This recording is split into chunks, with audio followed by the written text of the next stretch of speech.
It can be a challenge to maintain grid stability when energy demand is high. Utilities rely on pumped storage power plants for their capacity to generate electricity quickly when needed. Purulia pumped storage power plant in eastern India can generate up to 900 megawatt of electricity.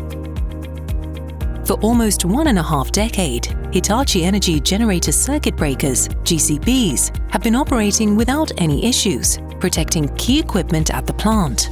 However, the constant and high number of operations of the GCBs was impacting the mechanical strength of its arc chambers, requiring regular maintenance and service. To ensure the optimum performance of Purulia pumped storage power plant, Hitachi Energy provided GCB arc chambers and operating drive as strategic spare parts. This reduced the maintenance and service period of the GCBs at the power plant to 3 days, as compared to 10 days, enabling savings of around $300,000 per shutdown and ensuring continuous reliable power supply to more than 1.8 million Indian homes. Another example of how Hitachi Energy is committed to advancing a sustainable energy future for all.